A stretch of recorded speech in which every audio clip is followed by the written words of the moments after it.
Hi, Premier. Thank you for taking the time to have this interview with us. Maybe first you would like to just say hi to the audience? Well, I'm Mike Baird. I'm the Premier of New South Wales. Have been here for the past few months. Very excited about the opportunity to be leading this great state, but also excited about the relationship between New South Wales and China and the opportunities that we have. I heard that you will lead a delegation to China the next week. Maybe tell us a bit more about this trip. Well, I was very keen for my first trip as Premier to be China. Incredibly important relationship. The former Premier had spent a few trips going to China, leading trade delegations. I wanted to continue his good work and just affirm to China the significance and importance of the relationship, the many opportunities that I believe are there. And as I lead the delegation, focusing in on financial services, tourism and education. I think they're the three main areas I want to focus on. And obviously very determined in terms of the renminbi to make sure that New South Wales and Sydney in particular is the trading centre here in Australia. So many things to talk about and obviously excited about it. Which provinces you will be going to? Well, I wish I had more time, Yeah. but it's three cities in 3 days. So going to Guangdong province, at the same time going to Shanghai and Beijing. And again, focusing in terms of Guangdong, the very strong relationship that we have, reflecting 35 years ago. The 35-year history is a very important one, so I'll be building on that together with obviously looking at financial services and other opportunities in Shanghai and Beijing. Have you been to China before? What's your impression about China and which part of the Chinese culture you're interested in most? Well, China is amazing. It's the only way I can describe it. I've spent a bit of time in my previous career in financial services working around the world, but whenever I visited China and as a member at HSBC, I did spend a bit of time in China. I was impressed and spent most of my time in Shanghai, but the size, the scope, the culture, the history and the opportunity, it's a very unique place and one that I'm incredibly excited about to make the most of the opportunities as Premier of this state and building on the relationships and strong relationships we already have. It's been 35 years since Guangdong province and New South Wales built up the sister relationship. Can you maybe tell us a bit more about the current stage of this relationship? Well, it's very significant. I mean, the trade, about 10% of the trade between China and Australia comes through the province, so it's a very important one here. And at the same time, the history and the strength of it is one I want to build on. So not only the trade opportunities, but the significant friendship and the strategic opportunities going forward. Indeed, one of the things I'll be discussing with the Governor is his impending visit back down here, where I will be asking him to become the first Chinese leader to address the New South Wales Parliament. So that's a very important event, and I look forward to meeting him, discussing that with him and other opportunities together.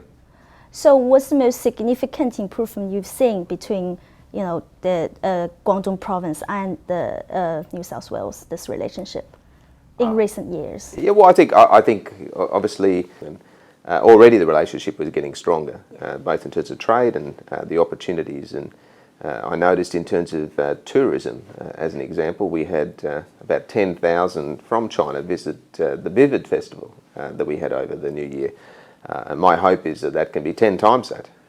In fact, why not 1 million people come and see the Vivid Festival? It's an amazing festival, but the sort of example where the more we make aware the opportunities and the events we're providing, business and tourism, I think that what you will see is the increase. So it's an increasing trend across all of the industries and economic indicators, and it's one that I want to build on.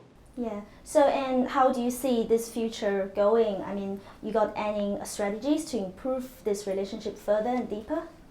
Well, along the lines that I discussed, I think certainly when I come and visit, there's a range of tourism opportunities I want to be discussing and meeting with a number of the players and companies on the ground that are providing tourism advice and travel strategies out of China back into New South Wales and Australia. Also on the financial services side, with the RMB discussions on how we can continue our push for Sydney to be the clearinghouse, the trading centre here in Australia. That is a very important part of the strategy that we're pursuing. And And again, education also remains a very strategic part of our competitive advantage. And looking for the expansion of education facilities and services into China, I think is significant. And the emerging middle class in China provides an immense opportunity, particularly in relation to tourism. So I certainly want to build on that well beyond just opportunities like the Vivid Festival.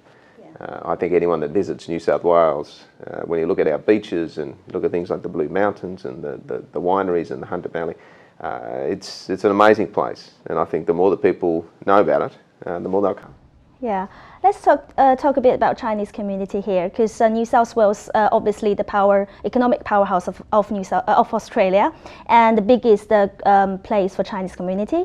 What do you think the Chinese community has played, the role they played in the development of New South Wales economy and culture, and maybe in Australia as a whole?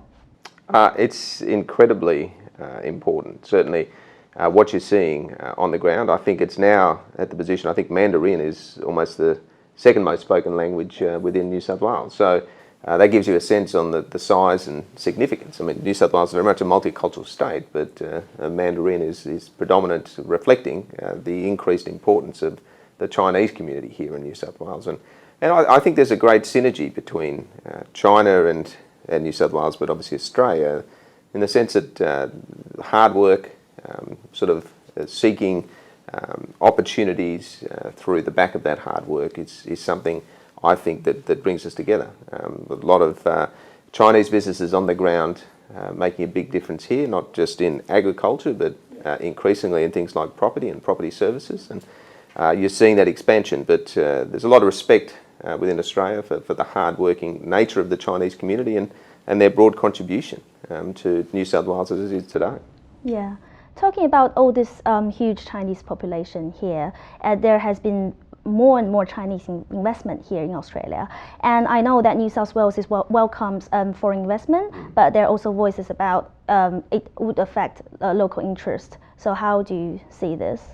Oh, it's a very clear message. We are open for business, and we welcome Chinese investment with open arms. And we saw that recently, actually. We did a long-term lease of Newcastle Port, and China Merchants Group was a 50% successful acquirer of that lease, a very big investment, indeed $1.75 billion investment into New South Wales. Similarly, in housing and agriculture and commercial property, we're seeing an increasing participation, and it's great for the economy. I mean, what it means, it brings investment, that brings jobs, that brings economic growth. So there's a mutual connection as China is expanding and look at opportunities here in this state. It's also helping to drive economic growth. So that's very good for us and very good for the local economy. But you think, comparing to all investment from other countries, will Chinese enterprise be treated samely? And also, do you have any policies that will help them to set up business here? Well, we're trying very hard and businesses to make it easy. We've say New South Wales is the new state of business, and we're trying to make it the easiest state to do business. And it's simple words, but the approach we've taken in government is that we've looked at all the costs of business, so new jobs, we've taken away tax on new jobs. Workers' compensation premiums, we've taken actions to reform those and to lower those and to basically give our businesses at least a level playing field, and reducing the taxation and the regulatory burden on businesses to make it an easy place to do business. So I think specifically there are those opportunities, together with the broad approach that we welcome foreign investment and very much view that as a critical part of our economy. So maybe at last not least, the Mid-Autumn Festival is around the corner and is an important festival for Chinese people. Maybe you can just say something. Yes, no, it is a very important festival, and I know that it also brings a wonderful cake, the mooncake. Yes. So any opportunity I have to have some mooncake, I'm very happy to participate. But no, we know it's been going for 1,000 years. It's a very important festival, and I certainly wish everyone that's watching happy festival. And it's certainly, from my point of view, I look forward to the opportunity of meeting with people on the ground as I visit shortly to convey similar sentiments. Great. Thank you for your time. It's an absolute pleasure.